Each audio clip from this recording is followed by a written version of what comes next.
Good evening, everyone, and welcome out to Phoenix, Arizona, where we bring to you the Sun Devil 135 laps around this incredible track in Phoenix. I'm Sean Griffith. I'm here with Brandon Domain. How's it going tonight, Brandon?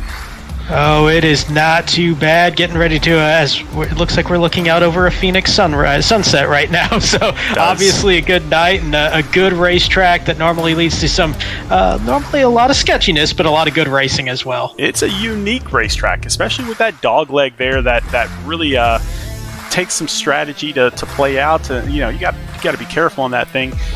Basically, you can go 15 wide in that dog leg, and it narrows down to 3 wide into the turn. So kind of causes some havoc sometimes. It sure does, and 15 wide, it sounds like an exaggeration. That's almost kind of legit, actually, with how wide that dog leg is. And you're going to see cars hidden everywhere, and it's not just going to be on the apron in that dog leg. You're going to see some probably using the apron in turns 1 and 2 even. We've gotten used to that when they've actually had to use it. It's only an 8-degree turn in 1 and 2. Whole lot of options around here, which normally brings a whole lot of chaos with it. Definitely, and I mean, I consider this to be a short track. Anything a mile or less to me is a short track, and this is right on that 1 mile threshold there. So short track racing here tonight in Phoenix. But take a look at our standings going on. We are in the playoffs. This is the second race of the playoffs, so this is kind of moving week for some of these drivers. And you can see Jacob Manning, he is far and away out in front. If he just keeps the car on the track here tonight, then he should lock himself into the next round of the playoffs. Same thing with Seth Reed and Joshua Balliet, but get down towards that cut line and we've got some fun. And I tell you what, nobody really safe aside from a Jacob Manning and a Seth Reed with the gap that they have. You come to a racetrack like this and anything can happen. We've seen the parking lots come up there where just one car gets loose coming off of turn 2 and it's such a narrow back straightaway and all of a sudden all the options are gone. So everybody in this still has a shot at moving themselves in if they're out, or out if they're above that cut line coming in. Definitely, and because it's such a unique track, there are some of these short track specialists, but it's so flat out there too that it's not like a Bristol. It's not like some of these other short tracks. So we'll have to see what happens out there on the track. But take a look at our results from last week's team matchups, and then we'll get into the team championship standings here in just a moment.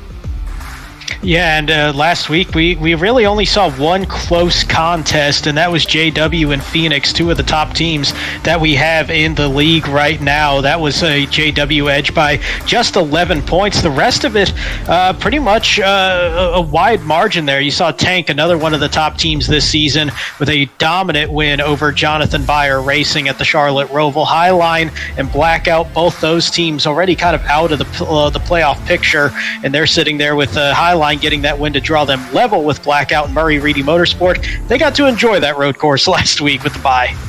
Now, taking a look at the standings here, so our top 2 teams, JW Racing and Tank Racing, have solidified their spots in the championship, which will be races 18 through 20. So it'll be best 2 out of 3 out of those races. So JW versus Tank Racing for that team championship, but we've got 3 teams trying to figure out who's going to go for the 3rd and 4th place matchup between Murray Reedy Motorsports, Phoenix Virtual Racing, and Jonathan Byer Racing. Yeah, and at this point, Jonathan Byer Racing, they need to just pitch a shutout at this point to get back up there, and they need some help along the way. For Murray Reedy and for Phoenix Virtual Racing, correct me if I'm wrong, I believe that magic number is 1 for both of those teams right now. They win one of their matches in these last 3 weeks, or Jonathan Byer Racing loses. That should put them in that 3-4 matchup. That is accurate. A win from Murray Reedy and Phoenix Virtual Racing. Jonathan Byer is out. Jonathan Byer can stay in with a win and a loss from either one of those, but they really, if one of those 2 teams is going to lose, they need it to be Phoenix Virtual Racing, honestly, because of that tie that they have there for that advantage. So lots of stuff still going on out here, but we've got those matchups for this week, and Phoenix Virtual Racing versus Tank. That's going to be a tall task for Phoenix Virtual Racing there. Yeah, I mean, we're talking about JBR needing some help, and most notably, they need a little bit of help from those that are going up against PBR. Well, how about the number 2 team in the league right now is going to be that opponent in the matchup for Murray Reedy. They're going to be facing Highline, one of the 2 teams already eliminated from that playoff picture, so that should bode well for Murray Reedy, though we have seen some things pop up here and there. JBR, they got to handle their business still, though, and they have Blackout, who the second one of those teams that's already been eliminated, but they have been tough in some of these matchups. Oh yeah, I mean, and so it just kind of depends on the race, and this is one of those races where, like you said earlier, anything can happen. So we'll have to just wait and see. But take a look at the payouts that we've got going on in this series: $500 for first place in the championship, $300 for second, $180 for third, and then it goes on down the list there. And you got the weekly payouts too.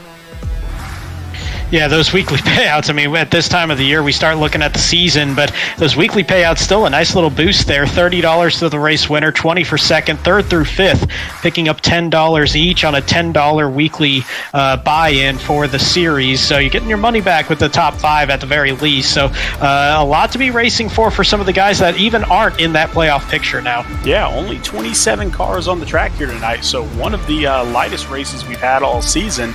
That might actually help us here tonight at Phoenix, because we're going to need all the help we can get, I am afraid. So, but qualifying is done. Let's jump out there onto the racetrack and take a look and see who is up front. And it looks like Jacob Manning, not only the points leader, but he is going to lead this race to the green. Seth Reed right behind him. This is looking awfully familiar. Yeah, a whole lot of playoff color cars in there. In fact, it's the entire top 11. Row number 2 going to be Logan Joyner and Joshua Balliet. Row number 3 will be Joshua Susi and Cole Martin. Daniel Bowdler and Vincent Cortez will make up row number 4. Yep, then you've got Max Service from Tank Racing in the 9th spot. You got Jovi Ray from Phoenix Virtual Racing in the 10th spot. Joshua Siegfried from Phoenix Virtual Racing, kind of under the weather here tonight, but it's good to see him up in the top 12. So he is up there in 11th. And then Devin Zimmerman, the captain of Tank Racing, is there in the 12th position. So race number 15 of 20 on the season. We are barreling towards that championship, and we're going to have some action here tonight. So who you got? Yeah, and you know what? We start looking at moving day. We start looking at how this race is going to affect the finale race in this round, which is coming up next week. I'm thinking about guys that run well on the flat tracks. We've had 3 of them this season and need a big finish tonight. I'm going to be going that first driver behind the cut line, 1 point out, starting in 6th tonight. I'm going to go with Cole Martin. He's averaging a 4.67 on the 3 flat tracks that we've had this season, which would be Gateway, New Hampshire, and Richmond. I think he can have a big night here at Phoenix. You know, you're going the 6th spot. I'm going to go 1 spot behind that. I'm going to go with Daniel Bowdler here in the 7th spot. Just that experience that he has, especially in real life. He's got this short track experience, and so it really does bode well for him, especially on a track that with it being as flat as it is, you are likely to see some sliding around, and Daniel Bowdler knows how to do that around a dirt track. So that might bode well for him here tonight. And it's a cold racetrack compared to what it would be in the daytime, but it's still a very slick surface, a very dusty surface that iRacing replicates pretty well. And wow, we're getting ready to go. That's a very quick pace lap as that pit opening way out on the back straightaway as really coming out of turn number 2. They're going to be under the pace speed here for quite some time until they get to that green. Yeah, well, in Speed Racing Network, the first green flag is on the green from iRacing, so leaders can't just go whenever they want to. So nice and long around this short track, but there they go. Jacob Manning takes a start and immediately dives down to the dogleg. Oh, this is where you get nervous. Everybody all bunched up, all 27 cars. Saw about half of them taking that dogleg. In big trouble. And oh my, Cole Martin hard into the wall. And Jovi Ray is going to be involved. Looks like Joshua Susi in the 53. And that's the danger of everybody hitting that dog leg. It scatters the field in a big, big way, and there's so many options around here. Just makes it way too easy to find trouble with that big pack. Well, we've got a new graphic for the rec replay, and I have a feeling we're going to see quite a bit of it here tonight. So let's go back and see if we can't figure out what happened here, and it's exactly what we feared would happen. All it is that dog leg being 3, 4, 5 cars wide, and then all of a sudden it narrows out to 3.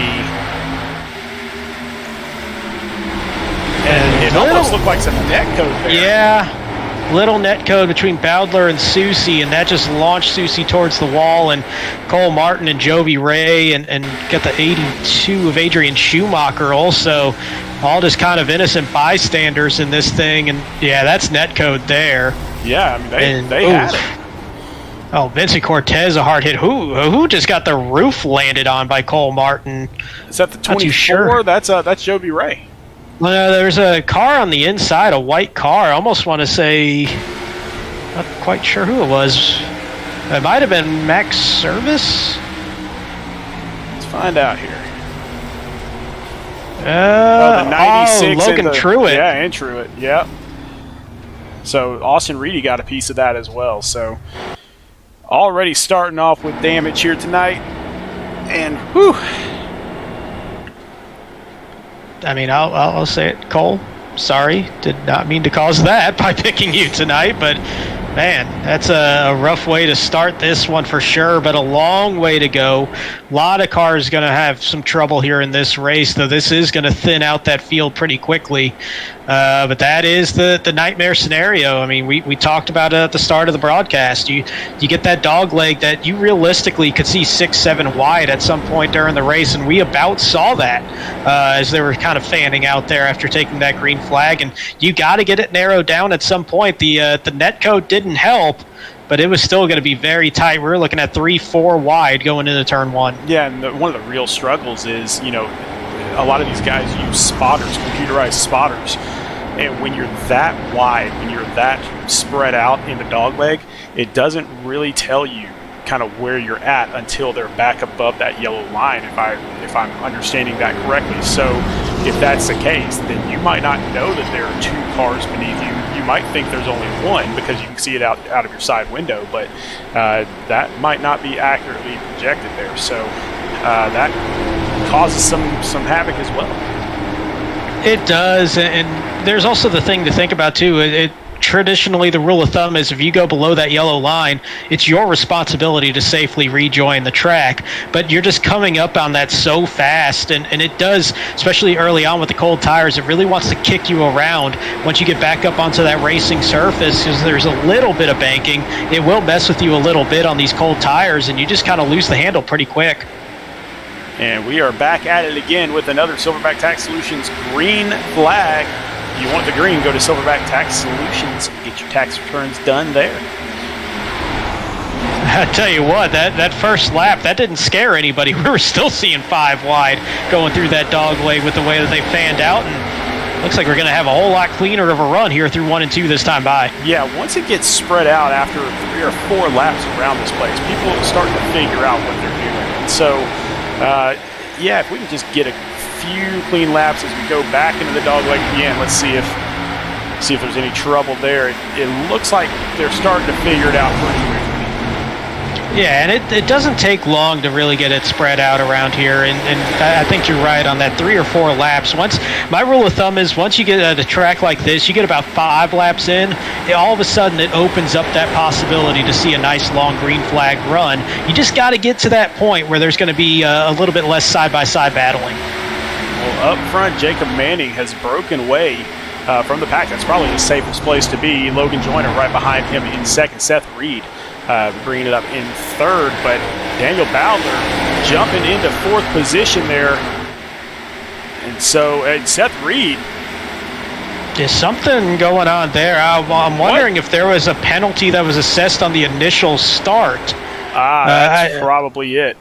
Because he wouldn't have been able to serve it under the caution, and him coming by on the 2nd lap here, that tells me it was either the restart or the initial start. There might have been a penalty. He's had to come in and serve. Yeah, and that's something that iRacing controls. So our league admins do not make that call. That is only on iRacing. So the top three now, Jacob Manning, Logan Joyner, and Joshua Balliet. Daniel Bowler in 4th place, and he is under fire by quite a few cars at this point. And for Bowdler, he's in an awkward spot. He's normally the one that likes to let the race come to him. He's a long-run guy that'll show up in the last quarter of the race typically, but he's in a position he cannot really afford to do that tonight, sitting in 15th in points, top 10 going to advance, and ties if necessary at the end of this round. He's only 12 points back, but it's one of those things you can't dig that hole any deeper from where he is, so he's in a weird spot that he's got to stay up in front and also kind of mind that car at the same time. It's kind of battling the devil and the angel on the shoulders right now on how you want to run this race. Well, and we had the wrong graphic up there. We actually had the Cup Series graphic there. Sorry about that. I saw I saw Brandon Domain on that graphic and knew that it was wrong. I mean, as great as Brandon is, he is not in this series. probably would be doing a whole lot better in the playoff if I was, but that's it's where we are right now with Bowdler, though. Like I said, 15th in points, 12 points behind that cut line. So it's one of those things, like he's going to have to run a little bit different than he typically runs, being a little bit more patient. Well, Bowdler gets that 3rd position away from Joshua Balliet. Let's go back and check in on Joby Ray, who was involved in that first incident. He's back here in 19th position, still on the lead lap, and so he is going to try to work his way forward because as it sits right now, he is the 11th. No, I'm sorry, he's the 10th. He's the 10th playoff driver on the track right now. We're missing somebody here tonight. We're missing a couple people here tonight. I was just actually thinking the same thing as I'm looking through it. Jeffrey Radke not out there out of the playoff field. We're missing one other. I'm just trying to figure out who it is. We'll get back to you guys on that. But but going back to this, though, I mean, now we're trying to do math, and doing math while broadcasting just doesn't work. I mean, it just doesn't work out for anybody. But I mean, I'm looking at this 24 car, and despite the impact that it had, that car not looking too bad. And I think Joby just kind of feeling it out still. You can see the rear end damage on the car, but looking at the sides, looking at the front end of it, it's really not even close to as bad as I assumed it was going to look. No, I mean, I think he's, especially at a short track, I don't think it's going to affect him all that badly. So working our way back up towards the front. So Logan Joyner and Daniel Bowler a little bit side by side there for 2nd place. So a couple of teammates here, they're going to try to stay away from each other, but still try to make it a good race at the same time. Yeah, they're going to be respectful on this one, and they're both in similar positions. We talked about Bowdler sitting in the 15th position. Joyner, he's sitting right now in the 14th position in points, 10 points behind that cut line. Joyner had a pretty solid run at the Roval, finishing in 11th place. Bowdler, that's why he is in the position that he's in, had a 30th place finish at the Roval, the lowest of all the playoff drivers. So kind of in contrasting styles and how they've gotten to this middle race right now, sitting in very similar positions though. But the nice thing is you got a teammate in front of you, or your teammate behind you. If you're Joyner, you know you can trust the person that you're racing around right now. Oh, absolutely. I mean, they've raced together for a long time. Kyle Benson is the one that we're missing here tonight, the other playoff driver. So he was up in the 6th position coming into this, so that is going to drop him down, possibly down into 14th, 15th position. And I tell you what, that's a huge one for the rest of the field, too, because we talked about the flat tracks that we've had already, the 3 this season. And I mentioned Cole Martin, the 2nd best out of the playoff field at 4.7 on the average finish. The best on the flat tracks this season is Kyle Benson, averaging a 3rd place finish in those 3 races. Ooh. And you can see how far out in front Jacob Manning is ahead of Logan Joyner. 2 seconds at Phoenix is really insane. So Jacob Manning has this thing on rails here tonight. And I tell you what, we were talking before we went on air, watching qualifying. He actually had some issues on that first lap, getting it spun around, and I was kind of thinking, man, that's really going to hurt him because that's going to set him back in the field because he was probably going to lose a lot of time. Not sure how, but he put down a heater of a lap for sure on that second lap, even with the difficulty on that first lap of qualifying to move himself up front. So an entirely different race by a heck of a recovery in qualifying. Let's check in on our playoff lucky dog back here in 18th position. This is Adrian Schumacher. So he did incredibly last week, won that race to get into the playoffs, and so here he is. But and while he is inside the playoff cut line right now, he is back in 17th position. So he is going to have to work up a little bit more in order to solidify his spot in the playoffs next round. And tell you what, even though the road courses are great, and he's a lot better at the 1.5 miles and 2 milers than I think he gets the respect for, because he does mention he even says that he's not the best oval racer out there, but it's the flat tracks like this one that give him the problems. Out of the playoff field, the lowest average finisher this season on these flat tracks, but he's doing a good job about managing the damage at this kind of a racetrack, though, sitting in 16th right now. He's got that buffer by 18 points over the cut line. He's doing exactly what he needs to be doing, even getting caught up in that wreck on lap 1. Let's jump back up towards the front. Daniel Bowler has taken that second position. Not only that, his teammate Logan Joyner has fallen back to 5th. So might have eaten up those tires a little bit early, but Joshua Balliet in 3rd, Austin Reedy in 4th. That is a stacked top 5. I'll tell you what, we're looking at 9 of the top 10 drivers all in that, all in the round of 16 playoff right now. Devin Zimmerman being the lone exception there. And aside from Manning, you look at 2nd all the way back to 10th, we're only looking at a 2-second gap. They're all lined up looking at each other, and you can even throw in a couple more cars behind that with Craig Lautenslager and Michael Larch not too far off either. Yeah, and Devin Zimmerman honestly was one of those drivers that you would expect to see in the playoffs. He missed a few races this season, and that has caused him not to be in the playoffs. But typically, he is talented enough to be up there in that group. So it does not shock me to see him in the top 10. No, he's got the talent. It's just, like you said, just missed enough time that it kind of limited his opportunities. Now, I will say we do have the Tier 2 playoff that goes on as well. For everybody that didn't make the playoffs, they're eligible for this the 7-race postseason. Whoever gets the highest points there, the top 3, if I recall correctly, get the additional cash there. So that's something to keep in mind. He's going to be a serious threat on that because, I mean, if he shows up every week, he's got the talent to do so. Definitely, and they'll be putting those standings out, I believe, after the 3rd race. So they'll be putting those out there for all the drivers to see. And all those drivers get one drop week as well. So I think that's why they're waiting until after the 3rd week, so we can at least get a few races in there, get a drop week in, and get something a little bit more accurate. But these playoff drivers, no drop weeks here. No, and I mean we're already talking about a couple guys missing this race that it's going to put them in heavy danger. They don't have that drop week to fall back on, and if you're Benson or Radke, you're just kind of hoping that a lot of playoff drivers have trouble tonight. But you're not seeing that fall off on the playoff field a whole lot with 9 of the top 10, especially out in front with Jacob Manning continuing to just pull away. No, I mean we're going to have to see a little bit more carnage out there for anyone to be able to creep back in from outside that top 10 already. So, but right now they've all kind of gotten lined up. I don't think anybody's really going to be pushing all that hard this early in the race. I say that Austin Reedy takes a spot away from Joshua Balliet for 3rd.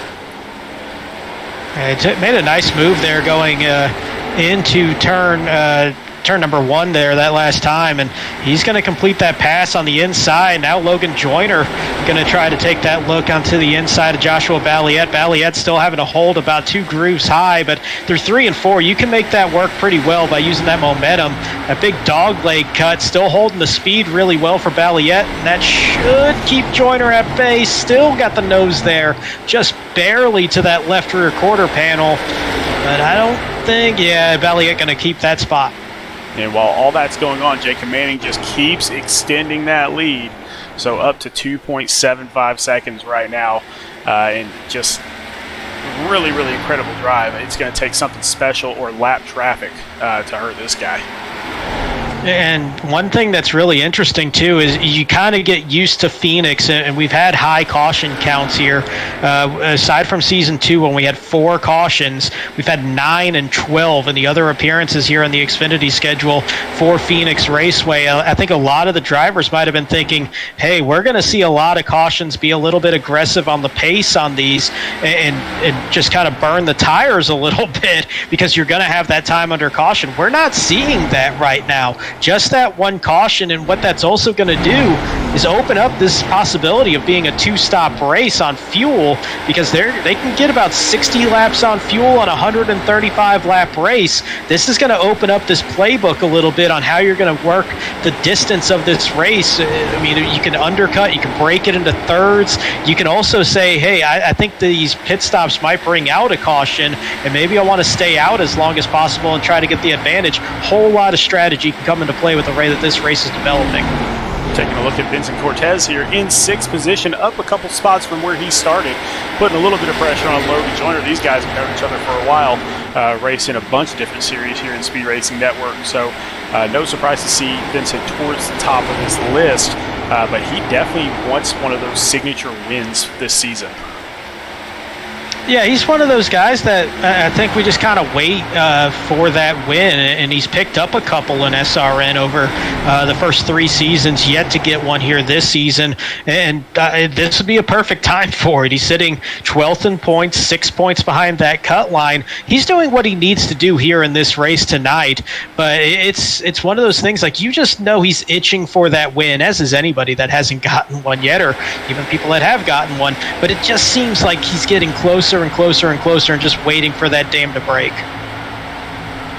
Well, he will get that win eventually. I mean, he's had wins in Speed Racing Network before. It's just this season kind of dry. So we'll see if he can make it back up there a little bit further in this race. But Austin Reedy getting put pressure on by Joshua Balliet here as Joshua goes to the inside to try to get that 3rd position. And there's a little bit of me that was thinking Reedy might have backed off and tried to fall in line there and not risk losing a couple more spots, but that's not really Austin's style. He likes to hang on to every spot possible and fight for every little inch on the racetrack. I don't think he had much of a choice there, as Balliet had a great line into turn 1 that last time by, and he got a good run there, and he'll pull in front of Reedy, so they're going to swap positions yet again. And there you can see Joyner and Cortez just stacked up right behind Reedy, trying to see if they'll make a little mistake or use this dog leg to maybe kind of get the nose out there underneath them. Yeah, really great racing here between 3rd place and about 10th place. Just really fantastic side by side every now and then, been lined up, but still, I mean, always good racing up here towards the front. And these guys kind of towards the back are minding their P's and Q's, and they're getting around the track pretty clean. Yeah, they are. Oh, wow. As we say that, we see a couple guys getting into the wall. Marcy, the first one to do so, just kind of brushing it, and then Jovi Ray getting it a little bit harder. That kind of felt like follow the leader, where somebody accelerates in front of you, and you just kind of naturally do it yourself, just watching them, and it puts yourself into the wall also as you just follow them through, and that's going to open up a window for Jonathan Byer to possibly make his way around, and he does go around Jovi Ray, that for the 20th position. Yeah, Jonathan Byer, more of a mile-and-a-half track, racer. He's a little bit better on those tracks because it's easier to be more consistent. It's easier to save those tires. It's easier to find that one good line. And so here, I mean, if he can creep up into the top half of the field, I think he'll actually be pretty happy with that. Absolutely, and at this point in the season, when for some of these guys that have had a rougher go of it during the course of the season, you're just looking to get momentum going, just to feel good about where you are at the end of the season. And I can tell you firsthand, you miss the playoffs and you're a little bit down. You get that momentum, and it just makes you feel a little bit better going into the next season or into the next officials or anything like that. You just kind of get that little bit of a boost going forward. Well, they do have one driver in the playoffs. That's Logan Truitt here in 10th place. Oh! Joshua Siegfried into the bottom wall. No yellow flag for that. So that is, he kept it moving forward, but Little worried about the suspension on that car with the way that he kind of drove that left front into that inside wall, and this is not what Josh Siegfried needed. He was sitting last out of the playoff 16 points behind that cut line, had a solid run going, sitting around the 7th position up until that moment, and that's some pretty heavy damage there to the left front. Let's see what happened here, and that's Devin Zimmerman on his inside. Don't think there was contact there going into the turn. And if I don't think there was contact. Yeah, if anything, he came down some, but we'll see it here. Yeah, little contact. Came down a little bit. So yeah, a little bit of damage there, but he keeps it going straight. And so we are still green.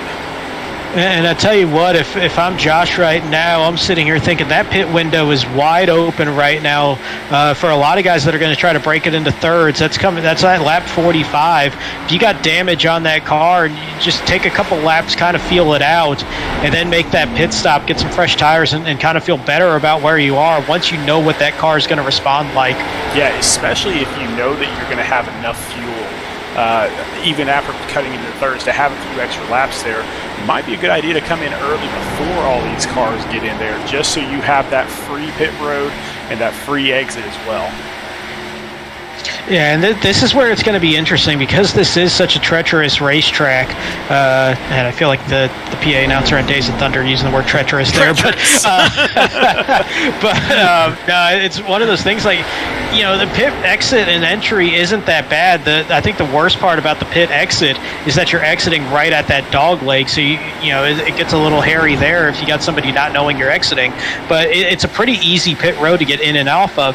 The real thing is going to be you start mixing the life of the tires and the speed that these cars are going to be having after that pit stop compared to those that didn't make it, and it could easily bring out a caution with how aggressive some of these guys are going to be after that pit stop. So if you come in early, you are putting yourself subject to a caution coming out and trapping yourself one lap, if not 2 laps down with the length of this pit road. I mean, and one thing to note, Joshua Susie is back out on the track. He's got about half a race car there, but he is out on the track again. And with 135 laps total in this race, great job by him getting the car back out there. If another big wreck happens somewhere and knocks out a few other cars, those are precious points that he'll gain. And that is the mental game of the playoff, too, is just minimizing as much damage as possible. And you get caught up in a wreck that you really didn't have a whole lot that you could do in that one, as we saw that net code there. But it happens on lap 1. It's so easy to get frustrated and just give up on the race. But when you're in the playoffs, you got to hold out for any possible point that can come up. We talk about how 1 point can make a difference in either making the top 10 or even just getting into a tie in that top 10. A racetrack like this, there's still a whole lot of possibilities that Susie and Martin aren't going to be the only two that find trouble. Going back a little bit behind Susie there, Austin Reedy getting a challenge from Vincent Cortez here for 4th place. As Vincent tries to get a nose up underneath, doesn't quite make it there that time, but Vincent was able to get past Logan Joyner a little bit earlier in the race, and so he is going to be super patient here and just wait for his spot. Vincent's kind of like the Iceman. He is just waiting for you to mess up. It's funny, too, because I think he used to be a little bit more aggressive in trying to force the issue on people, but back in the day, a couple seasons ago, and I think he's kind of modified it a little bit and been a little bit more selective, and I think that's a good change that he's made over the past couple weeks. We see one get into the wall. I believe that was Devin Zimmerman back there in 8th place. One other thing I was kind of wanting to bring up, we are past lap 45, so all these guys right now are saying we want to stretch this as far as we possibly can, minus, is this Nick Helda? Yeah, Nick Helda. Yep. So he'll be the first one down pit road out of those still on the lead lap. And this is kind of where I was going with it. The way that we're seeing all these cars starting to slide around is Max Service. That was one I caught really sliding a couple of laps ago. Was, all right, now we're trading off We don't want to be the first one to come down pit road. We don't want to get trapped 2 laps down because look at how long that pit road is. But at the same time, you're out on really slick tires and you're just adding more and more laps to them. It's a really delicate balance that everybody's going to have in this one. They've got to make a big decision. Do you break it into thirds and kind of go with what makes sense on the tires, or do you just stretch it as far as possible to try to keep yourself from getting caught 2 laps down? And Zimmerman now comes into pit road as well, Max Service's teammate. So I think Tank Racing is kind of getting together and figuring out we need to get some fuel in these things. Yeah, and they're good on fuel for another 10 laps or so, too. So this is still going to be interesting. There's a pretty wide window on when anybody else can come in. And just because if you stay out until, say, lap 60, that's not forcing you to run to lap 120 or anything like that. You can just do 2 shorter stints on the back end of this thing for the last 75 laps, really cut them short and keep a lot of speed in them. You're just giving up a whole lot of time on the front end should this thing stay green the rest of the cycle. Taking a look at the lap times between Max Service and Jacob Manning, and of course that was the pit out lap there, so we'll wait until lap 50 to see what the difference is between these two. Max Service just pitted, and Jacob Manning has not pitted yet, so I'm really interested to see what the time difference is here. It should be, I'm going to say about 1.5 seconds, closer to maybe 1.75 seconds is probably what we're going to be looking at for the difference here in the timing. So still cold tires, 1 second, maybe Max kind of saving them a little bit.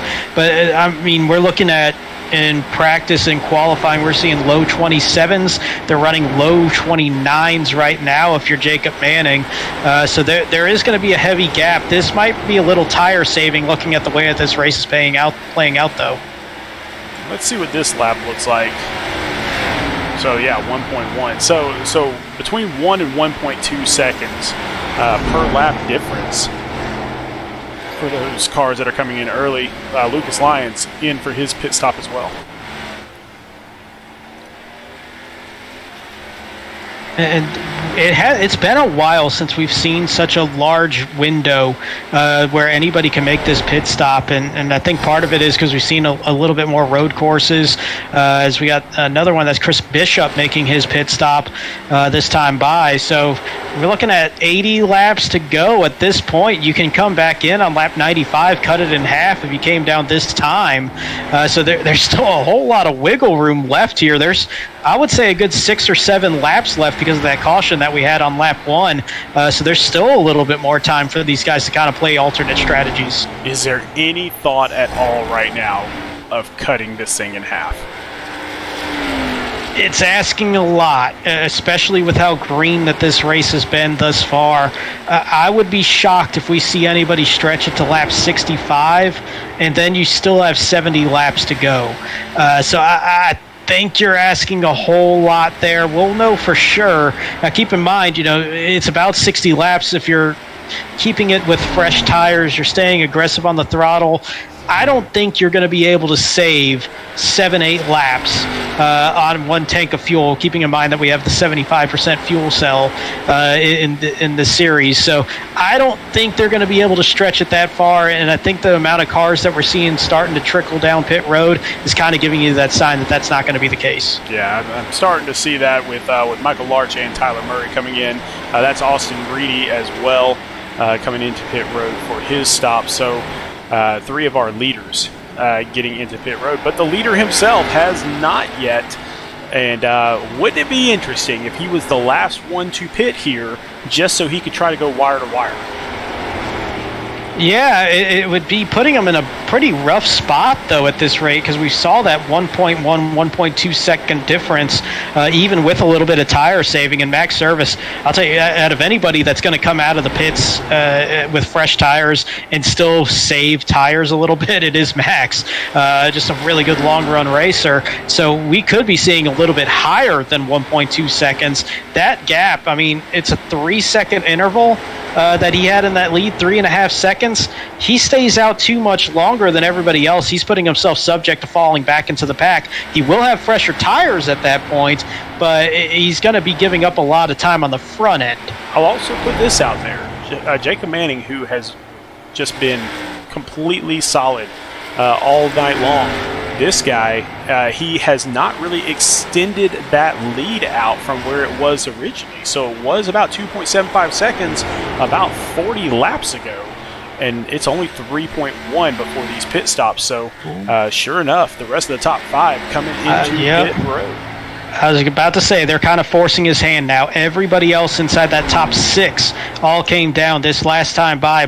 Adrian Schumacher going to be the next one, and yep, that's exactly what we kind of were thinking, or at least I was thinking there. Everybody comes down pit road, and that's where Jacob Manning says, all right, that's enough of that. I'm not going to give you that big undercut for the meat of the field. Come down right after.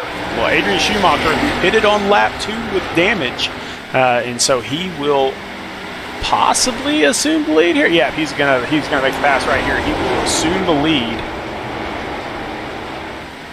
eventually. There it is. Yep, there it is. So big cut through on that apron. He will get a lap lead, which is extremely important to him to keep himself up above that cut line. So he will get that 1 bonus point, and then he will dive down into the pits once he gets that. So there he goes. Now Nathan De La Rosa going to follow him. Jonathan Byer, who pitted on lap 2 with some damage as well. Will he stay out? Yep, he's going to stay out, but I'm not sure he's going to lead a lap. He'll lead this one.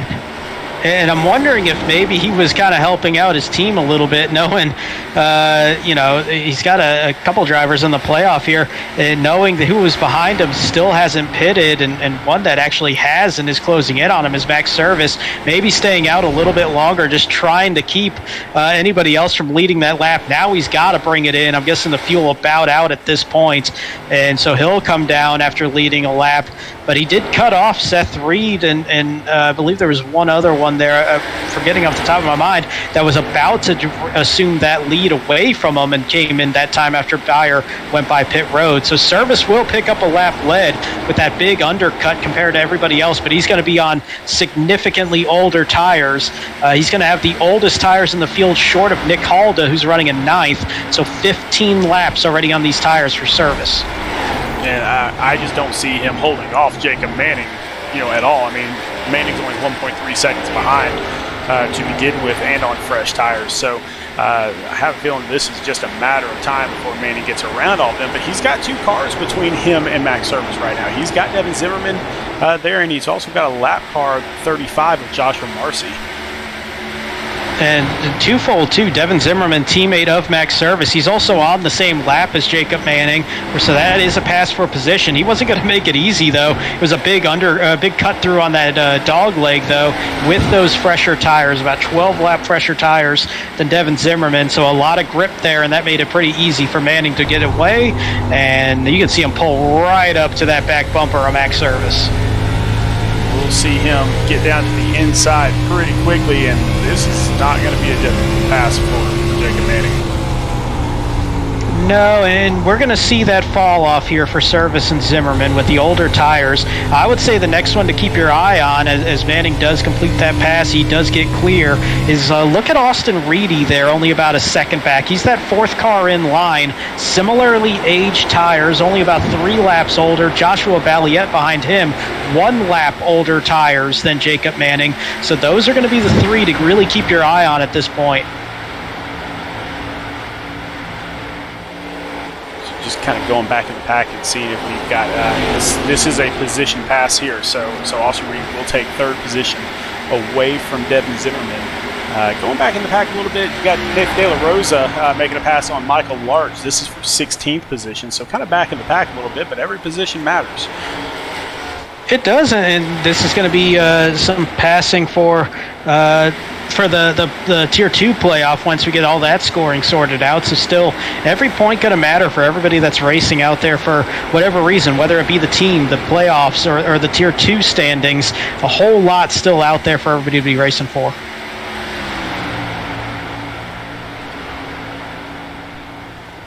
All right, and moving back up front, Jacob Manning has opened up a 2-second lead over Austin Reedy. And so, yeah, those new tires are working out very, very well for him. And we'll see how much he can stretch that lead out he's got 4-lap newer tires than Austin Reed himself. So, I mean, the only other car out here that has newer tires is Adrian Schumacher back in 13th. Yeah, and Adrian was sitting back around the 15th position at the start of that pit cycle, so not going to be too much of a factor if this thing stays green. Maybe get some cautions, kind of bunch the field back up. He can pull back in, but yeah, I mean this is looking like Jacob Manning's night. Still got a ways to go though, as we're just now past the halfway point here in this 135 lap race at Phoenix. So still a lot can happen around here, especially as we start getting into this back half of the race. Maybe the last quarter of the race, and there's going to be some guys trying to make some moves, knowing that where they are in the point positioning, and there might be a little bit of that intensity ramp up at a track where it doesn't take a whole lot for some trouble to break out. You know, in the Cup race, we had a road course with Adrian Schumacher on it. Adrian Schumacher absolutely dominated that race from start to finish. It was no secret at all what was going to happen, and kind of the broadcast was kind of boring there for a while because we knew exactly who was going to win that thing. And then we get to the Truck Series, and it's another road course, and we got Sean Jensick out there, and he just takes everybody to task on the Mid-Ohio course. And it just got to the point where, man, I mean, we can't really watch the front all that much anymore because everybody knows exactly who's going to win this thing. Well, Jacob Manning is approaching that line. Yeah, this has just been an incredible performance, and this has been a heck of a fight here trying to get Jackson Wade and Josh Marcy a lap down. They were about ready to go 3 wide into turn 1 last time by. Wade unable to keep that ultra high line as they were doing that, but this is a whole lot of pressure right now for if you're the race leader, Jacob Manning, trying to get these guys a lap down, and there's nothing wrong that Wade or Marcy are doing. They're trying to fight to stay on that lead lap without having to worry about a lucky dog if a caution comes out. So they've got to do everything they can to stay on that lap. They did not make it easy, that's for sure. Yeah, I mean, number one rule of racing, make the other guy pass you. That's exactly what's going on here. Now, if you're a couple laps down, then yes, it's the courteous thing to do to just move up out of the way. But if you're going that first lap down, yeah, you're expected to race your tail off. And Marcy doing a great job using that high line to keep the momentum and try to keep Manning away from being able to kind of power it through on the exit where he's going to have to be a little bit cautious. And Manning in a position, too, where he's just like, man, I don't want to risk this car. I don't want to risk this race win with the way that it's been going thus far. But he's lost a good chunk of time, about a half second, just working his way around Wade and Marcy and now Jovi Ray in the mix as well. So this is costing a lot of time here for Manning. And Jovi Ray, no slouch at all. So if he can cut off that car, which he does. Now, yes, he's got some damage, and he hasn't really had the best race, but he is still quick out there. So he's going to make this really, really tough on Manning. Yeah, I say that, and then Manning just destroys it. I mean, yeah, you got a really good entry there, and I think Jovi knew that he's got some damage on that, maybe not wanting to push it too much at this point, and he's got a pretty solid gap above that cut line as well, so he might not want to have been risking either the car or risking some enemy building there for the rest of the playoff. But what that's going to do right now, you saw Seth Reed work his way around also. That's going to put Reed into the lucky dog position. He's trying to get that lap back naturally and does, and now that's going to let Marcy and Ray battle for the lucky dog, but not far ahead of Manning is Michael Larch, who would be getting the lucky dog if Manning works his way around him. Really interesting part of the race here because Seth Reed pitted on lap 61, newer tires than Jacob Manning. And again, Seth Reed is Seth Reed. And so he started off this race in the second position. So he definitely knows how to get around this track, and he is going head-to-head with our points leader right now and the race leader, just trying to keep him a lap, or trying to stay on that lead lap. And that was huge getting back on that lead lap because we saw him get that penalty on the first restart, having to serve it once we went back green, and that trapped him right near the end of the lap down as Jovi Ray into the wall coming out of turn number 4. Not too sure what happened there, but that's going to add even more damage to that 24 car, and that thing is limping around the racetrack now. That thing is up on the wall. I think something broke on that car after that last wall shot. The way that he was just kind of riding that wall, that was cars or Herbie fully loaded looking moment there, and you can see that thing kind of sideways rolling through here. So he's side by side with Josh Marcy. Remember, that's the battle for the Lucky Dog. Clean through there in 1 and 2. See what happens here in 3 and 4. And Marcy dives it a little bit deep, kind of washed up, and wow, that was, I'm going to say a little bit of contact, a little bit of net code. Net code definitely made that an exaggerated contact. And then coming around the track, let's find out what happened. I mean, he just couldn't turn the car. Yeah, that he's got some wheel damage, some suspension damage, something there. Oh, yeah. I mean, you can see it right now. That's doing the twisted sister crawl that you got used to in the 2010s with those old Cup cars. That thing all kinds of jacked up. So not the race that Jovi Ray wanted, but again, keep in mind, Joshua Susi, who is also in the playoffs, he is 20 laps behind Jovi Ray right now. Now, if Jovi can't get that car back out there, Joshua Susi will gain that 1 point. It's just 1 point, right? Well, Susi is only 16 points above the cut line, and he is in 26th place. That 1 point could mean the difference between him getting in and getting out. And that 1 point could be even bigger, because I'm looking at, 4th, 5th, and 6th in this race alone. All playoff drivers, all below that cut line, as we got them all in one shot. Also, Logan Joyner, Daniel Ballard, Vincent Cortez, all sitting below the cut line coming into this race, all in the top 6 at the moment and having really strong runs. I mean, we're already seeing Benson and Radke. They missed tonight's race. That's going to hurt them in points. These three with a strong run. This race around that cut line, especially with Ray, Martin, and Susi having heavy difficulties tonight, and Seth Reed, this thing is going to get real tight as we get ready to go to that final race of the round. Going back to that Seth Reed, Jacob Manning race, so Seth Reed has gotten away from him just a little bit. Now, they're both super fast going around this track, so Manning is not losing any time on the rest of the field. But still, it's got to be a little disconcerting to Manning that Seth Reed can get around this track that quickly. Manning better hope that there's not another caution somewhere, because he might have a shot here. Might have a shot. Everybody going to be at this point coming back down pit road too, should a caution come out, because that would set them up to be good the rest of the distance. They've also gone long enough that I don't think there's a doubt that anybody would be coming down pit road unless they were trying to maybe get the wave around from being a lap down. So we're also looking at a smaller and smaller lead lap field. We're down to 17 on the lead lap now. That just cuts the difficulty there, the gap that's got to be made up should we get a caution and everybody gets bunched back up. And still with great racing here within the top 5. So Logan Joyner in 4th, Daniel Ballard 5th, and then Vincent Cortez 6th, all right next to each other, trying to just swap out positions as they can just to gain those few extra points towards the end of this race.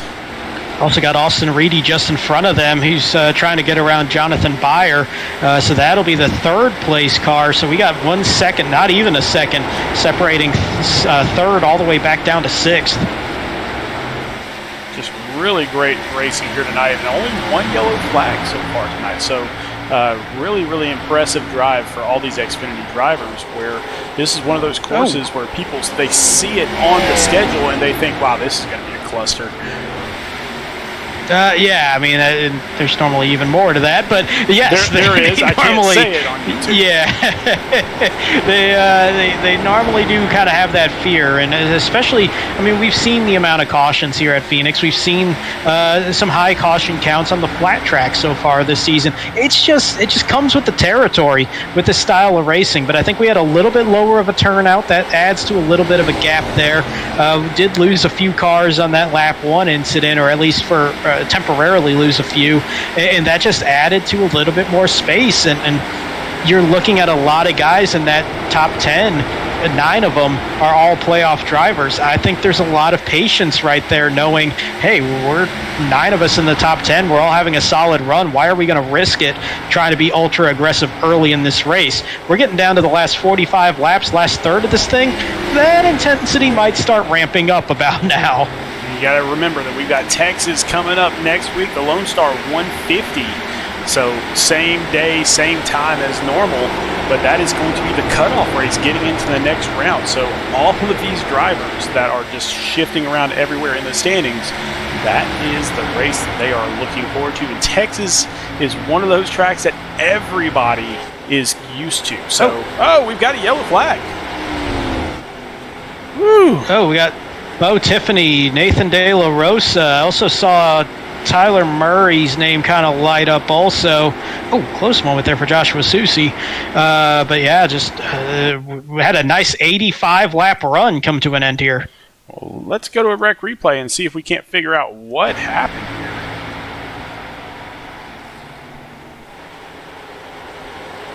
All right, so we got Tyler Murray on the inside of Lucas Lyons. It's actually going to be in front of them with Bo Tiffany and Nathan De La Rosa, and that's where the light-up came from for Tyler Murray, trying to avoid what was going on in front. Him and Lucas Lyons get together. Not really much damage to either of those. Maybe going to be a little bit to that right rear on Lyons with the heavier part of this. That might have been netcode again here with De La Rosa and Tiffany. Let's see if we can't get a better view of what happened here. No, it looked like he got him. Yeah. So what? It almost looks like this is the second straight incident we've seen like that. We saw the Siegfried incident earlier, where you're just trying to diamond this turn and really power out and get the most momentum possible coming out of turn number 2. That car on the inside still has to drift up naturally to get out of that turn. And so it's just kind of that high line car trying to drift down, maximize the momentum, the inside car trying to do what it has to do for the momentum of that car, and they're just kind of meeting in the wrong spot. It's a tough call, but not necessarily a difficult call for the admins. I think that's going to clearly go on the 66, I would imagine, because of that line that he had. Meanwhile, behind, this is just two guys trying to avoid that incident right in front of them and just kind of meeting in the middle. Yeah, Lucas Lyons, I think he crushed the brake there, and Tyler Murray had nowhere to go. So we'll see where the admins put that caution, but everybody going into the pits, including our leader, already when the pits came right back out. So lap 90, everyone going into the pits. Now, and that caution, look at Seth Reed coming into the pits right now. He's going to come back out about 17th place.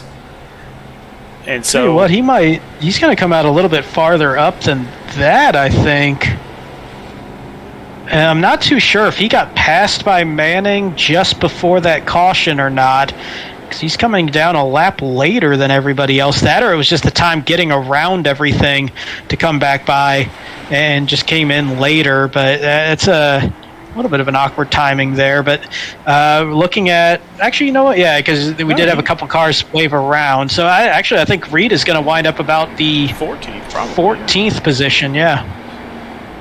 So that's going to be an interesting race because he was distancing himself from Manning there for a little bit. So we'll see if he can get around some of these cars at the very beginning here. Now, the good news for Manning is that he's going to have nobody in front of him at all to slow him down. So it's going to be a tall task for Seth Reed or anybody else to catch Jacob Manning this morning. Yeah, and Reed still has to work his way around 12 other cars to get to Jacob Manning at that point. And Joshua Balliet, something going on there. I just saw his name falling way down that ticker, and now he's back up. Okay, not too sure what happened there. Threw me off. Apologies. Yep, there he is. Yeah, a little blinking, but that does happen sometimes under caution. And speaking of, we're about already through this caution. That came out at a very nice time for everybody. That kind of mitigated that strategy idea a whole lot. Right around that, cutting it into thirds. Lap 90 would have been 2/3 of the way through the race. Caution comes out on lap 89. Worked out perfectly for everybody. Yep. And we were just showing everybody those standings here very briefly. Balliet again bounces out. That is not going to be good for the admins. No, he's going to be hoping that once this race goes back green and everybody kind of finds a little bit of space, that he'll be able to get that cleared up a little bit. Sometimes just the amount of cars in the vicinity can kind of trip that up a little bit. And we are inside the Geico restart zone, and Jacob Manning takes off. Oh, and you can see that's not going to go well. Balliet, there's a car inside of him. Yeah, that's I don't know how that just worked out. That's bizarre that just worked. Typically, even if you blink, we wouldn't be able to see that happening. I'm not too sure what just happened there. I mean, it seemed to work, so we're still green, but wow, that's a little bit scary. Oh, no! And speaking of scary. What a save by Cortez! Unbelievable! Wow. And speaking of things, I don't know how that worked. I don't know how Vincent Cortez pulled that off. He was 90-degree angle. No, there it is. Though. Yeah. Those tires probably very angry, very cold at the same time, and trying to maybe make up for lost ground might have been a little bit of a factor there too. And just coming around that out of the exit of turn 2, don't think anybody was near him. That might have just been trying to get a little bit of that back after that heck of a save. And just kind of looped that thing around. Yeah, he was just down there on the yellow line and, yeah, just got back into it a little bit too soon. That's real unfortunate. He was having an incredible run tonight in the top 6 all night long and 6 points below that cut line coming in. And that is not the end of the night that he was looking for. See if he's all right. There's no smoke coming out of the back of that car, but that was a pretty heavy shot to the nose. So he will come down into pit road, as will Bo Tiffany and who is Jack Johnson. Jack Johnson, okay. The 36 will come in as well. So everybody else will stay out. Still relatively fresh tires. Yeah, there wasn't going to be a doubt that everybody was going to be staying out unless they picked up damage in the relation of that caution. As we got the lucky dog going by, that's going to be Josh Siegfried getting his lap back. He'll be rejoining the race in 18th. That will put him back on the lead lap. Which, I mean, hey, he could use that definitely because he is the bottom of the list on the playoff drivers. So needs every single spot he could possibly get. But Jacob Manning looks like he's going to pretty well solidify himself into the next round with this race. And then a few others just really having some great racing out there. Logan Joyner, who is in 14th coming into this race, is going to jump a huge amount. Joshua Balliet, he was in 3rd. He could lock himself into the next round. Austin Reedy, who is sitting in 4th right now, he could lock himself into the next round with he may be able to lock himself in the next round. It'll be tight. It'll be pretty easy for him to get in if he just shows up next week. So a lot of these drivers in the top 5 really looking good. Daniel Bowdler, he is outside. He's in 15th position coming into this race in the standings, and this 5th place finish is going to be huge for him. So I suspect we're going to see about 3 people getting back into the playoff hunt, and then about 3 people that are in there right now dropping right back out. Well, I'll tell you what, that 6th name highlighted in green, I want to give a shout out to him. Logan Truitt, he came into this race as the bubble driver 1 point above that cut line. That is a pressure-packed position to be in, and he's having a heck of a race. After having a car land on top of him on lap number 1, he's still running in that 6th position. This is a heck of a drive for Logan. We are coming to about 36 laps to go. So what's your strategy the rest of the way, Brandon? I mean, hold anything back at all or just absolutely go for it? It's tough because you kind of have to see how this restart goes. We all know the old adage, cautions breed cautions. And with the intensity ramping up here at this point in the race, we're going to be seeing that 5-6 wide through the dog leg. We already saw how tight this racing's going to get.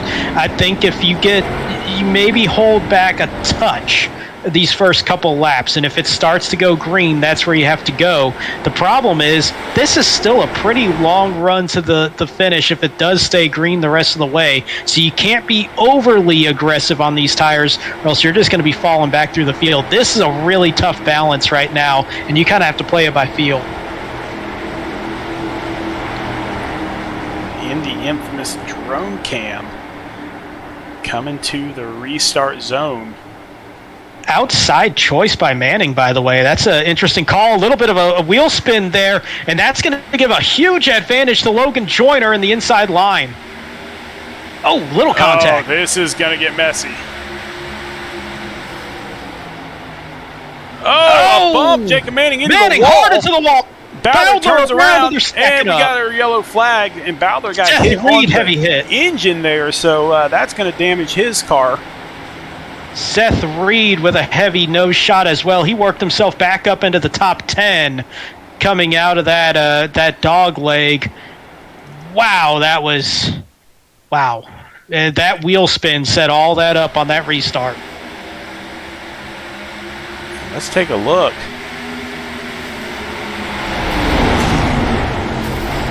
Bowler and Manning fighting for that spot. Manning getting the damage on the outside wall. Looked like it looks like he might be okay overall, but Bowler going for the ride after that contact.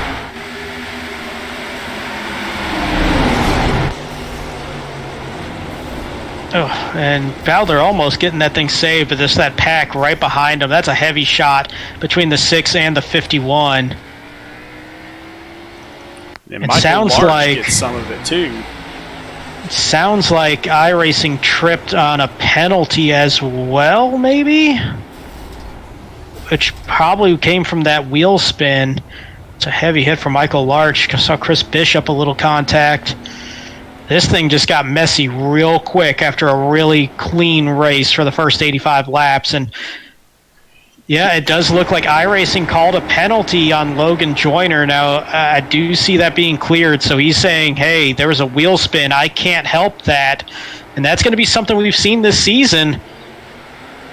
And that all was inside that Geico restart zone. I mean, this is going to be a tough call. This is going to be one of those post-race review ones. They're in the zone. Manning with the wheel spin, and I think that just kind of held him off there. That's a real tough call. What it's going to come down to, from my understanding, is whatever speed Jacob Manning hits that line at to get into the Geico restart zone, he has to maintain that speed. The same thing with the car beneath him there. If he increases speed before Manning increases his speed inside the Geico restart zone, then he could get called for a penalty. So I don't know, man. Now, this is where I have and this is me just speaking in my opinion, this is where I have an issue with it, though, because Manning, it almost looked like he had a wheel spin before getting into that Geico restart zone, or at the very start of it. If I'm in that position and I'm second place, I don't know what you want me to do in that position when the leader wheel spins. He's obviously accelerating. That's where it makes it a really messy situation. Yeah, I mean, I've been in those conversations as an admin, and basically what they do is they go frame by frame, and they take a look at the speed frame by frame to see which car moved first, which one jumped first. And so it is going to be looked at with a fine-tooth comb, I can guarantee it. Yeah, absolutely. Now, one thing we do know, so Logan Joyner did get called for a penalty, but that has been cleared. That'll be a post-race review. EOL penalty was given to Jacob Manning for caused caution, so he drops to the tail end. But now with all these cars sitting damaged, a lap down, that's going to drop them down, looks like, to what'll be 19th position. Yeah, and so he's actually he's just now coming out of the pits. So Jacob Manning will actually be a lap down. Daniel Bowler, the other car that was involved mainly in that incident, he is in 17th, but he is on the lead lap. So, wow, how things can change so quickly.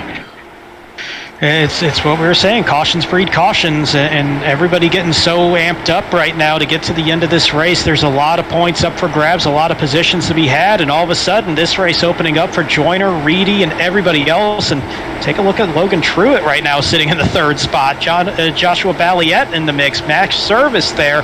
Adrian Schumacher in 8th as we get restarted here. And Logan Joyner waited a little bit longer than most people do in that restart zone. Those restart penalties really have scared a lot of people. And iRacing, I know, was working on fixing those, but since those have kind of come into effect, there have not been very many leaders that have waited very long once they get to the restart zone because they don't want to get called for a restart violation. And it's also kind of NASCAR in real life extended the restart zones this year about 50% just because it was such a small range for the leader to go through that it was almost a disadvantage to be the leader, or at least a very small advantage because you only had so much room that you could work with. So they increased it in real life. I think we'll be seeing that probably at the end of this season coming through on an iRacing update here shortly that they might extend it as well. But either way, great jump though from Logan Joyner as he pulled away by about 3/10, still holding about a quarter of a second advantage over Reedy. Truitt, Valiette, Service, and Schumacher, all playoff drivers, all in the top 6. We're being told by Robert Yost Jr., who lives, breathes, eats, sleeps iRacing, that the speed information we were talking about on that restart, that iRacing got rid of that in the last update, and so we're trying to figure out exactly what that penalty was and how it was enforced. So from what Rob is saying is that because Joyner beat Manning to the line there, that would be the only called the penalty. Yeah, that would be the only other thing that would trigger it. Now, at that point, again, I say, what do you want Logan Joyner to do in that position? In my opinion, that would be upheld, the penalty being erased on that. I don't think there's anything that can be done there if you're Logan Joyner, aside from just slamming on the brakes and wrecking the field. And so we'll have to get with the admins after the race and figure out what they're thinking on that. But for right now, Logan Joyner has that lead, and he is pulling away from Austin Reedy. Then you got Logan Truitt and Joshua Valiette battling for third position here. So a big change to the leaderboard. Jacob Manning being a lap down. Actually, now he's about 5 laps down. So yeah, there's down a bunch. A lot more damage than we thought to the right side of that car then. He might have broken the suspension in a way that maybe really messed up that car. I want to give a nod, actually, to look at those last 2 names in that top 10. Vincent Cortez we saw spin around and hit the wall on the inside. Same thing for Joshua Siegfried. With all the carnage that's broken out here, they just kept going. They kept their nose clean after that. They got back on track, kept at it, and they're sitting inside the top 10 now. Both drivers outside of that cut line coming into this race, and both with a great recovery drive after trouble. So this top 10 all separated by about 2 seconds total. Not very much separation between all of these cars. They all are lined up now, which is good, but at some point in these next 24 laps, we're going to probably see some people making some moves. Yeah, I think we're getting to that point now where this field is starting to stretch out enough that I think they're thinking, all right, this thing might stay green the rest of the way, so when is the time that you got to start moving, especially if you're an Austin Reedy or a Joshua Valiette, because you see that leader not far out in front of you. You got to start making moves at some time, but caution back out on the racetrack, and Reedy hard into the wall coming out of that start-finish line. Nathan De La Rosa involved, Michael Larch involved, Chris Bishop involved, so we'll find out what happened there with another rec replay.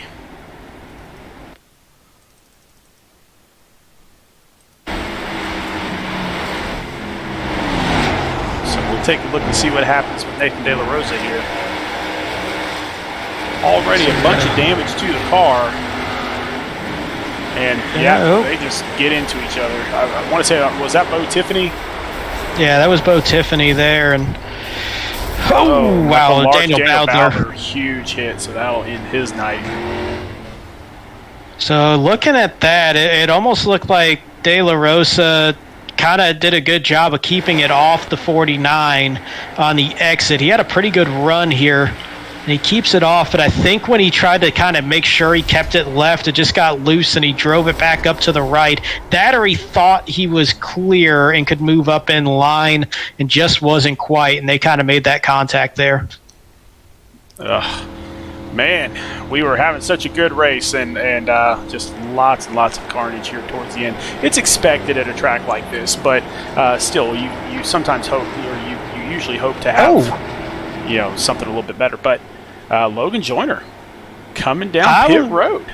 I was just about to say, we're going to be down to about 12 cars, 13 cars on the lead lap without heavy damage. This was an idea that fresh tires at this point, everybody else about 24 laps on those tires, this could be a heavy difference with not a large field on the lead lap. I didn't think that the race leader would be one of the ones to make this pit stop. I thought maybe if you're sitting around sixth on back, you would do it, but hey, more power to you. Let's see how it works out for Logan Joyner, who, by the way, 10 points behind the cut line coming into this race. It was a good run. You kind of got to play some strategy, though, at some point. He probably thought a lot of people were going to follow him.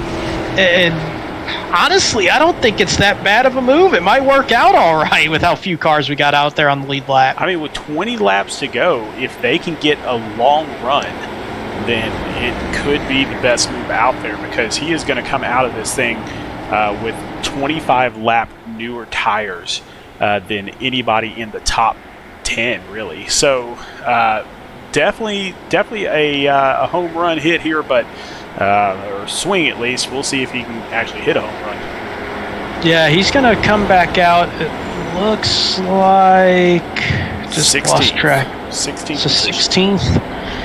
Yeah, that's going to be a little tough. Now, I'm looking at some really damaged cars back there. Looks like Vincent Cortez also going to be one of the ones that made a pit stop there. Actually, Joyner, I think, came down the second time by.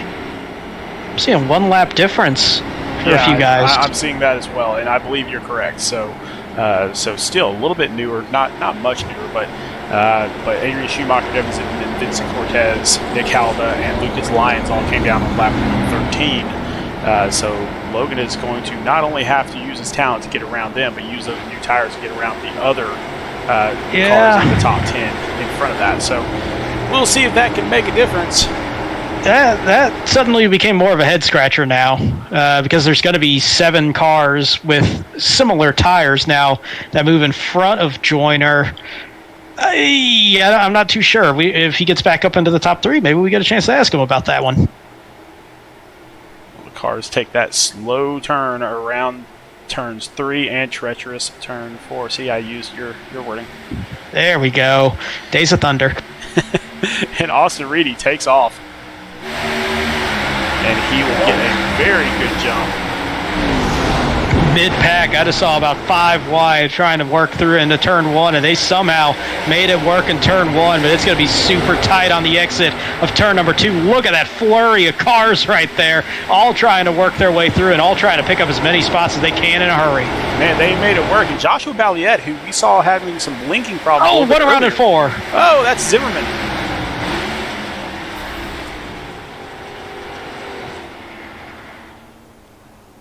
Oh, a little bit more damage than I thought at first glance. But yeah, he just got, I think, a little tap there to the left rear as everybody was all trying to fan out and get as many places as they can.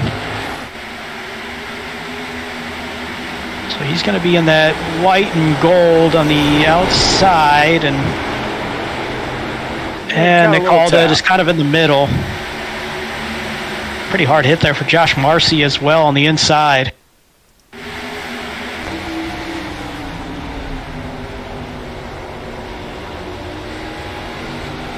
Yeah, a little bit of a tap there from the 54. Yeah. That was a little awkward, too, because we saw Halda get a pretty good run there and then kind of back off, and then I think Zimmerman had to back off a little bit, and that opened that window for Halda to dive in, and that's a tough one right there if you're an admin, just because it was kind of clunky looking at how they got there. The beautiful cactus that is world-renowned, having different colors when the race goes. So it is green under green, yellow under yellow. So a lot of drivers and a lot of fans love that cactus. That's one of the cool features there. Got the neon garage as well out there at Phoenix. They did a great job renovating this place and definitely made it championship caliber. That's for sure in real life, though. Here, middle race in the opening round. We'll be building our way still out west, still in the desert, building our way out to Vegas for the championship this season. Can't wait to get to Vegas. I love that place. I love the casinos and stuff like that. But yeah, the racetrack too, sure.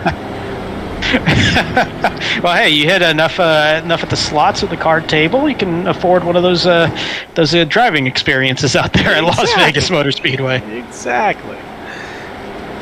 All right. Well, here we go. 16 laps to go. I believe we'll get the 1 to go signal as we come across the start-finish line this time around. Just to kind of regroup, Austin Reedy, Joshua Balliet, Max Service, Logan Truitt, Craig Lautenschlager. So welcome to the show, Craig Lautenschlager up there in 5th place. Yeah, I was about to say, we've been talking a lot about the playoff guys, but these are some quality runs here. 4 guys like Craig Lautenschlager, Jonathan Byer sitting in the 7th position, Jack Johnson going to be sitting in 9th. Josh Siegfried kind of bouncing around. He came down pit road this last time by, get some tires with everybody else that came down last caution. But you got 3 non-playoff drivers sitting there inside the top 10, all having solid runs that I think they all needed at this point in the season. Just been rough years for all 3 of them, and they're getting a really strong run at a difficult racetrack. That's a solid night for those 3. And just an update here. So Jacob Manning will be the first car a lap down. So he's going to actually be 3 laps down when we go green, but he will be the first car a lap down. So if we keep getting a bunch of cautions, we might see Jacob Manning back on the lead lap again. It's possible. He's going to need them to stack up pretty quickly, 3 laps down, to keep getting that lucky dog. And if there's any car that falls 1 lap down after 1 lap, it's going to take a lot, but it's not out of the realm of possibility. But I'm also looking at these guys that made those pit stops, and looking at Seth Reed right now sitting in 6th. He's on 18-lap old tires. Vincent Cortez leading the pack on the fresh tires. 8-lap old tires right now for Vincent Cortez, and he's going to be in the 8th position. Adrian Schumacher, same age tires, in 10th. Logan Joyner, after coming down a lap after everybody else, he's going to be restarting this one in 13th place. So some of these guys on real fresh tires, they're begging this thing to go green the rest of the way to use that advantage. I mean, this has really turned into, it went from being a snooze fest with somebody way out front to really being an interesting race here with 14 laps to go, coming to 13 to go, as we will get back to the green flag here shortly. Nothing but excitement here tonight. Man, I just keep looking at that 51, a lap down after a penalty at the start of the race, and all of a sudden he's a player in this thing.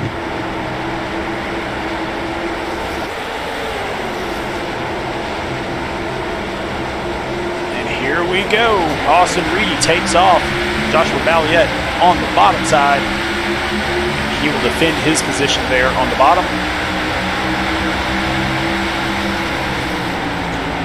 And Austin Reedy will lead the way here. So still got some racing to do, but it's looking good. Everybody gets, I said everybody gets out of the corner. Logan Joyner gets into some people.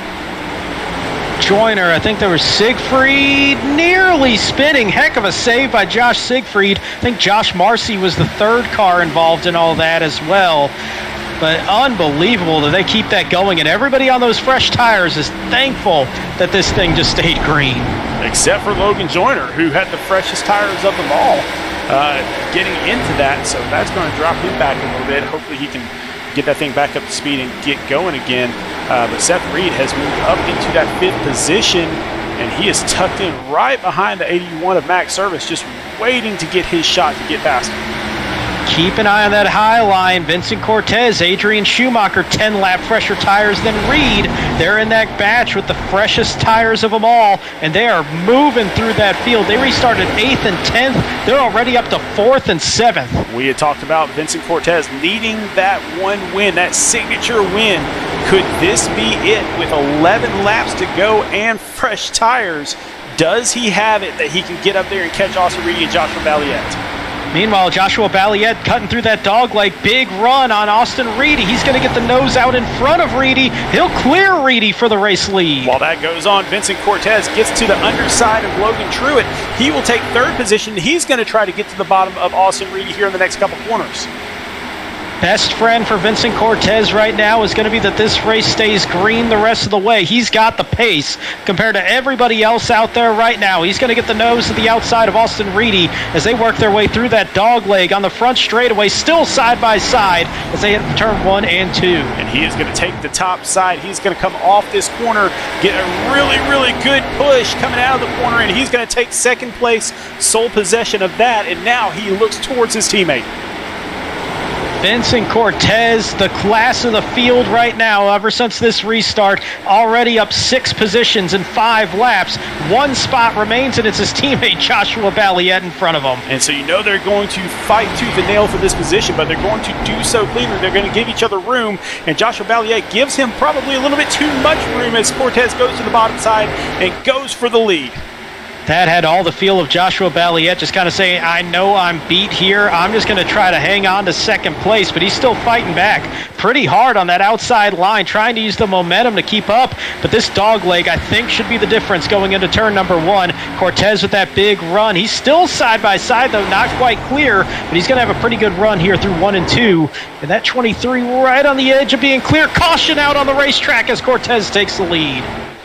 And that caution is going to be Nick Halda, turned backwards on the track with 7 laps to go. But Vincent Cortez just did exactly what he needed to do. He put himself out in front when that caution flag came out. And so he is going to have a very big advantage with 4 cars behind him, all on 25 lap older tires. This just opens up a world of possibilities now, too, because you got 2nd through 5th and a handful of others in that top 12 on 40-lap-old tires. How many of them take the gamble? And we're seeing pit stops from some race leaders out there as we go to the rec replay. We'll recap it in a second. And yeah, Jonathan Byer, I think, just got into Nick Halden just a little bit on that. Got a little bit loose, is what it looked like to me. But let's take a look from a different angle, and maybe we'll see a little bit. Yeah, it just looks like Byer just kind of got up there a little bit. Yeah, a little bit of a miscommunication on the entry there in the lines, a little contact. Jack Johnson and Devin Zimmerman catch a piece of it in the process. So just a rough night for some guys. That just continues to be a rough night. Though Byer was having a pretty solid run there inside the top 10. But you see Seth Reed, he came down pit road. Logan Truitt, another one of the top 5 drivers, came down pit road. Looks like Craig Lautenschlager, Jonathan Byer, who did have the damage there. Josh Marcy, Jack Johnson, Tyler Murray, all going to be drivers in this lead lap that came down pit road this time. So about half the cars still running on the lead lap, making a pit stop here under this caution. Then you're going to have about 7 others that are going to be in the middle ground around 18 lap tires. And then still trying to stretch this thing out. Balliet, Reedy, and Service on 41-lap-old tires. They're hoping that track position prevails. I got to tell you, I don't like the pit call there. I don't like it at all. So Logan Truitt is going to be the first one out of the pits, and he will be in 10th position. He's got 9 drivers between him, and actually 8 between him and Vincent Cortez. Vincent Cortez still on relatively new tires. With 4 laps to go, probably going to be 3 to go before we get to the green. 2 to go, when we come to the green. So it'll be a green-white checker finish, a natural one. But a green-white checker finish, that's not enough time to catch up 10 spots. Well, I just don't think. You're going to have a lot of confidence. You're going to have 3 cars on 40-lap-old tires. And where I like this call for Truitt is that he was going to be one of those cars on 40-lap-old tires in 5th. He was going to be a sitting duck. He's one of those drivers that's right on that cut line. He had to play it in a way that he felt best. I do like the call because there's not a lot of cars on the lead lap. You weren't going to fall that bad. He's 5 spots behind where he was when he made that pit stop. that should be something that even in one green-white checker finish, he has a shot at making up. I think by staying on those 40-lap old tires with 30-lap fresher tires behind him, I think he was going to fall backwards from that position with everybody stacked up. I think this is a net gain for Truett. I don't mind this call one bit. Well, keep in mind, this is a natural green-white checker, so this does not count towards the 3 green-white checkers that we allow here in Speed Racing Network. If there is another caution, we'll re-rack them and go one more time. So Jacob Manning only 2 laps down now, so we talked about that a while back. Of course, he is going to need basically 3 green-white checkers to not just get back on the lead lap, but also to have a car that's worth driving up there in the lead as well. So Vincent Cortez, Joshua Balliet side by side. Whew. Man, that was a great run by Vincent Cortez. Let's see if he can keep it going. And keep in mind, second, third, and fourth, 41, 42 lap old tires. Now on this restart, we saw the wheel spin earlier by Jacob Manning on that high line. These tires at this age, as hard as they've been running them, this could be a little tricky here for those 3.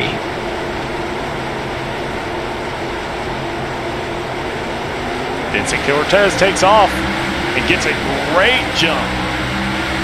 That's a money restart right there for Vincent Cortez. They're going 6 wide through the dog leg. And trouble, Josh Siegfried. That will be a yellow. I don't see a yellow flag yet. Wow, he cycled it all the way down towards the inside wall. iRacing going to say, let's keep going here. There's a few guys that were hoping that caution would come out, but Vincent Cortez, not one of them, still a half-second clear. Vincent Cortez will bring it around through the Geico restart zone. He will take the white flag here at Phoenix. 1 lap to go. And Vincent Cortez all by himself out there. If he can just keep it clean through these 2 more corners, he will be a winner here in Speed Racing Network Season 4. And going to a track he's very good at in Texas next week. This could be the start of something special here for Vincent Cortez. We talked about that dam-breaking moment. It might finally be here for him. Vincent Cortez takes the win at the Sun Devil 135 in Phoenix. And tip of the cap to Balliet, Reedy, and Service, who all made that work on 47-lap old tires at the end of that race to hang on to second, third, and fourth. You see Logan Truett finishing in 9th. He kind of made that gamble that we were debating. He did get stuck behind that spin by Josh Siegfried, though, and get caught up in that, lost a lot of ground. But we saw a lot of strategy. The one that worked at best, though, was Vincent Cortez, timing those cautions perfect, getting those fresh tires, and he put on a special drive for sure to get out in front. And he will take some well-deserved donuts, or he'll just bash it into the wall. One of the 2. It's whatever he wants to do. This is his world now. You got the most infield space, and you found the wall on the donuts. But you know what? Here's the other thing, too. Remember not too long ago, he spun it in trying to get back on there. I think just getting a little bit aggressive, trying to make up some ground after that contact, after a heck of a save, spun it into the inside wall. The composure to make this work and come back, not just where he was, but get into the lead of the race. This is one of the better late race drives I think I can recall in Speed Racing Network in quite some time. Yeah, incredible race. Went from just being a solid finish overall for some drivers like a Jacob Manning up there towards the front by a few seconds, and then through all the chaos, Vincent Cortez was the one that stood stand fast. Heck of a drive, and going to a track that, like I said, very, very good at Texas Motor Speedway. We talk about how he's had wins before. His first one came at Texas in the Truck Series, and that's what's coming up next. Vincent Cortez with the win for Tank Racing. You're going to see a lot of Tank Racing up here. They absolutely dominated this race. Vincent Cortez with the win. Joshua Balliet, his teammate, in second. Austin Reedy finishes off on the podium in third. Max Service for Tank Racing in fourth. Adrian Schumacher also for Tank Racing. Our playoff lucky dog will keep climbing the standings. He ends up in fifth. Logan Joyner ends up in sixth. 7th place will go to Craig Lautenslager, our first non-playoff driver here tonight. Lucas Lyons, another strong run for a non-playoff driver. He'll be in the 8th position. Logan Truitt will finish in 9th. Seth Reed sideways going across that line after a little contact there at the end. He'll round out the top 10. Jack Johnson for Jonathan Byer Racing will take 11th. His team captain and team owner, Jonathan Byer, will take 12th place. Tyler Murray for Murray Reed Motorsports will take 13th. Nick Halda for JW Racing will take 14th. Joshua Marcy for Jonathan Byer Racing will take 15th. And last one on the lead lap will be Joshua Siegfried. Saw him get a little trouble there late on that final restart. He'll finish in the 16th position. 2 laps down. Points leader entering the race, Jacob Manning, in 17th. Devin Zimmerman will be in 18th. 19th will go to Bo Tiffany. And Chris Bishop will round out the top 20. And really cool here at Phoenix in iRacing, you actually do get to go to Victory Lane. So beautiful picture there. I really wish they'd fix the lighting there, but that's but hey, still great to see Vincent Cortez there in Victory Lane. So let's see if we can't start getting some of these cars up here to talk to them, find out what's going on and how their race went. So let's get Austin Reedy up into the booth and ask him about his race. Austin, welcome up to the booth. Hey, how you doing, Sean? Doing good, man. Doing good. Great race out there tonight. 3rd place finish. That definitely solidifies you, if not all the way into the next round. I mean, basically, it's a show up and get in next race. So, how does that feel? It's pretty good. It was definitely an interesting track tonight, though. I never really seen this track go to the 3rd lane, to the bottom, to the middle, how much it was going in 1 and 2 there. So that was pretty fun. Kind of stunk that it's really hard to pass. But getting ourselves in the next round, I don't know the finalized points, but we did pretty good tonight. The 0x, the laps led, it's going to give us a couple extra bonuses there. It seemed like the story of the race, because we went 82, 83 laps green there for quite some time, and then we had that flurry of cautions. What went into the decision making there? There was a handful of y'all that stayed out the entire time. I feel like it was just a track position decision there, but there were so many different ways that race went. How big of a struggle was that mentally, trying to figure out what you wanted to do as those cautions were kind of stacking on top of each other? Usually my strategy in that point is just stay out. We saw Cole Martin win a Martinsville race a couple seasons ago with 150 lap old tires because he never pit. So cautions breed cautions, and that's my mentality going into it. I didn't want to pit and then have to force myself to go past 10 or 12 cars to get back up to the spot I was at. Meanwhile, you're burning that tire up. So I always like just, if you're up front, you're there, you got the chance. So why not take it? I don't know. Actually, the tires surprised me when Vincent came through that fast, and those other boys were coming. So that was a good call on their part. I think it was a 50-50 shot if it worked or didn't, but it ended up working out. I've been on both sides, and it is what it is. And Vincent made the right call, and I don't think I made a bad call. I think a 3rd place is pretty solid for that race. So especially with the playoff situation where it looks like you are solidly into the next round. So now that we're at that point, are you looking ahead to the next round, Chicagoland Pocono Auto Club, or have you even thought about those yet? I love all of those tracks, so I'm not worried about anything. I think the points reset, so we just got to go out there. We got to do what we did tonight and just race it clean. Probably clean up little things here and there, but just get clean races, clean cars, finish races. Figure out, maybe try different strategies next time. I was really hoping that after that long green flag run, when we short pit that, we were going to have a caution-free race, because I was going to take 2 and then like 4 gallons or something. So it was going to be fun going to the end of that, but we had that caution. So I don't know what they'll play by ear these next 3. Just take our time. We know we can do it to get to that final 5. Good deal, man. Well, who do you have to thank here tonight before you let you get back to your team? TJ's team with the More Than a Cape Foundation and Team Designs with the paint schemes, and Tyler helping out with building this team through SRN through a couple, 3 or 4 seasons. It's been pretty awesome. Good deal, man. Well, we appreciate you being here, and great race here tonight. Congratulations on basically locking yourself into the next round, but we will see you next week as we head to Texas to finish off this round of the playoffs. All right, I'll see you, boys. All right, let's get Joshua Balliet up here. And, Joshua gave us a really, really big scare early in the race where he had some blinking issues. And, man, we saw him inside of the Austin Reedy car. So, Joshua, tell us about that. What was going on there? Just a quick lag. I think it's because of weather. That wasn't too worrying because I knew that was going to go away real quick because it just was a little blip. The track and the setup weren't, I don't know when the setup was made or if it was made for the daytime, but the setup was not ideal. It was it plowed.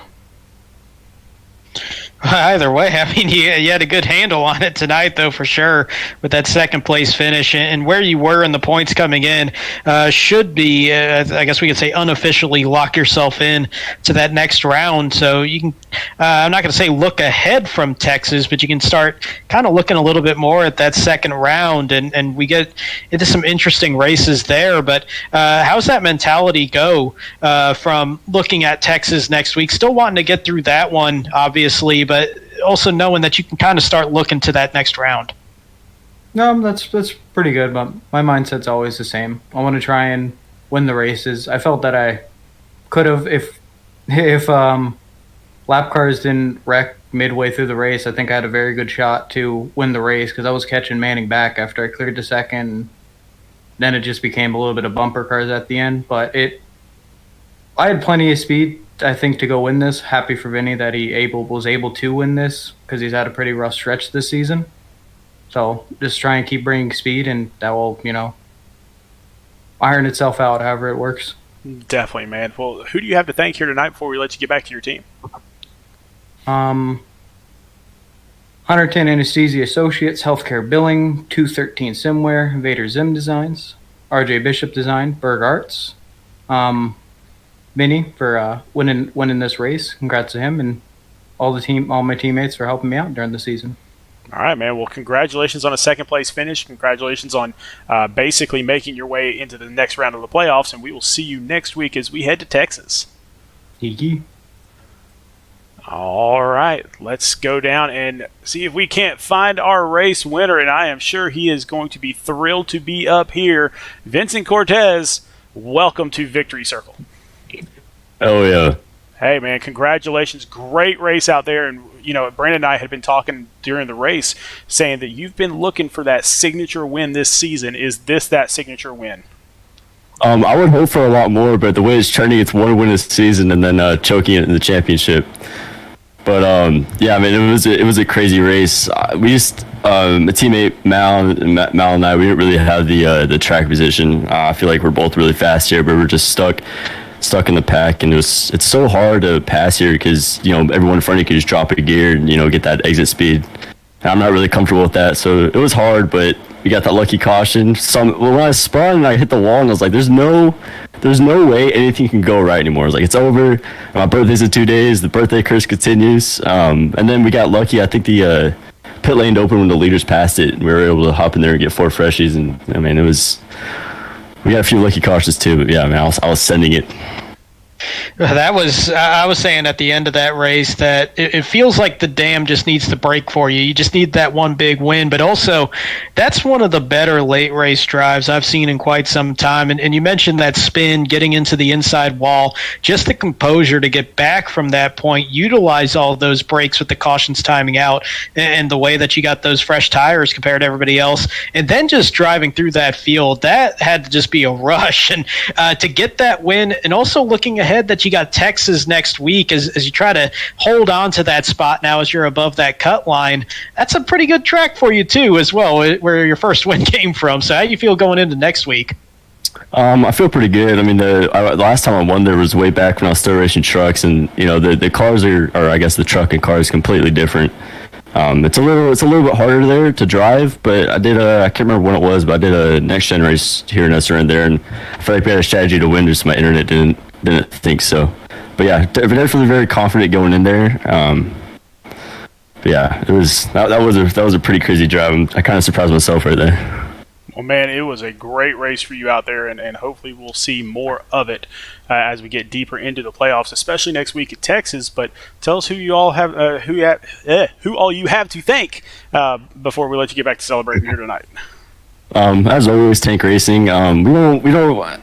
Sometimes it's like hard to believe, but like we don't really do as much practice as we used to. So we kind of just hop in here and go, and it's just always nice to have a supporting guy. And if we do some laps of practice, knowing that if you're faster than those guys or you're running the same lap times, you're a good company. And of course, we have, y'all know, a list of sponsors, but 213 RJ, he designed this beautiful car. I think designed everybody's cars. So great for him.